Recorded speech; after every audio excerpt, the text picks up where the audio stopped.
mianatra eo a-tongotry Jesosy isan'andro.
Alomerabantsika tsy avindray atratra ity alakamisy itya ianarantsika indray ny tenin'Andriamanitra.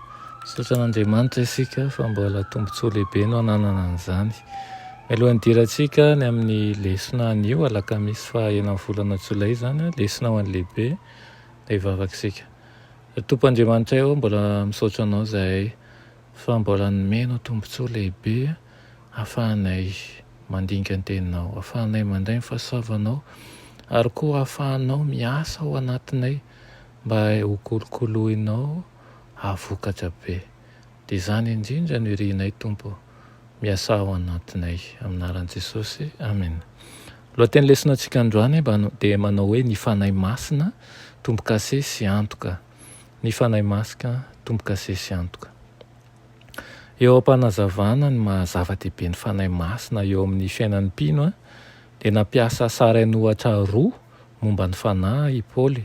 Voalohany ataony hoe tombo-kase izany ozy izy, maneho ny fanatrian'ny fanahy masina izay mitoetra manomboka eo amin'ny fotoanan'ny fiovam-po. Marobe ny nampiasa ny tombo-kase tamin'ny andro fahiny ho fahamarinana, ho fanamarinana ihany koa ny dika mitovy amin'ny lalàna sy ny fifanarahana, ho fanamafisana ihany koa ny atsara na ny abetsaky ny zavatra ao anatin'ny fitoerana anankiray zany, na koa ampankery ny fifampirarahana izay natao, fifanarahana zany, misy taratasy ao anatiny, eo koa ohatra hoe ny didimpananana ary fananganananaka. Napetaka teo amin'ny zavatra anankiray ny tombo-kase izay nanambara ny tompon'izany sy ny fiarovana azy. Ny fanatrian'ny fanahy masina eo amin'ny fiainan'ny mpino dia manisy marika eo amin'ny fandriamanitra izy ireo ary mampita amin'ny teny fikasan'Andriamanitra fa hiaro azy ireo izy. Hoy izy ny Efesiana toko voalohany manao hoe nasiana tombo-kase tamin'ny fanahy masina araky ny teny fikasana izy ireo. Ambaran'i Paoly mazava fa amin'ny fotoana noloran'ny olona ny fiainana ho an'i Jesosy sy nohony azy, ny fanahy masina dia manisy tombo-kase izany mpino an'i Kristy izany ho amin'ny andro fanavotana.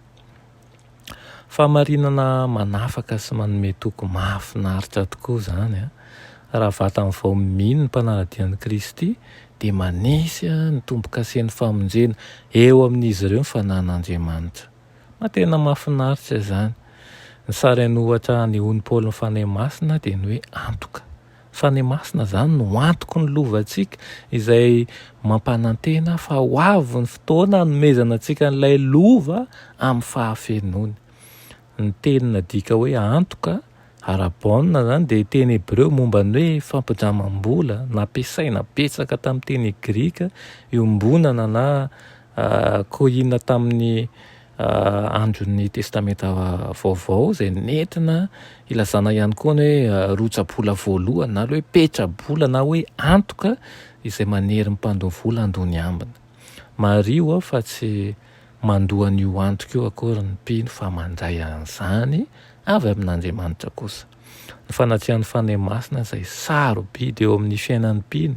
Hoy Paoly no ampahany voalohany amin'ilay lovan'ny famonjena sy fanavotana izay ho azo amin'ny fanehoany miaraka amin'ny fiverenan'i Kristy. Ny anjarantsika zany dia ny mandray amin'ny fo feno fankasitrahana, feno fitiavana, feno fanoloran-tena izay natolotra antsika tao amin'i Jesosy. Ary farany dia izao, aoka tsy isika ihany koa no anao izay hampiala ny fanahy masina ao amintsika. Aoka tsy amin'ny ataontsika ihany koa no ahatonga ny fanahy masina tsy hiasa, fa aoka hanana fanetretena, hanana fitiavana ihany koa ary fataro izay fanomenanao dia ny fanahy masina mba hahafahanay fanahy masina miasa ao aminao. Ny fanahy masina zany dia au service-tsika, natao ho ampiasaintsika sy hanampy antsika ny amin'ny zavatra tsy takantsika. Ny olombelona maha olombelona azy dia voafehy ihany, tsy afaka manao zavatra mihoatra lavitra, enina mihoatra noho ny anjela, kanefa rehefa miaraka amin'ny fanahy masina isika dia mahavita zavatra betsaka lavitra mihoatra noho ny vitan'ny fisainan'ny olombelona azy. Amin'ity an'io ity zany ny tenin'Andriamanitra dia mampisaina antsika mba ny ao amin'ny fanahy masina, niverina zany, maka an'izany lovo zany indray ary mampiasa azy amin'ny araben'ny sitrapon'Andriamanitra. Vavaka isika, Tompo ty anay eo misaotra anao ny amin'izany lesona nomenao anay an'io zany an'io. Mamelany elokay Tompo mamindrafo aminay. Raha nanao tsinotsinona ny fanahinao izay fanomenao anay, mangataka izahay mba omenao anjara toerana ao anatinay amin'ny fahafenony ny fanahy masina ary aoka mba hiasa ao amin'ny ankohonanay tsirairay avy, ka izahay tsirairay avy zao mba hiasan'ny fanahinao ka vita zavatra tsara araka ny sitraponao. Amin'ny anaran'i Jesosy, amen.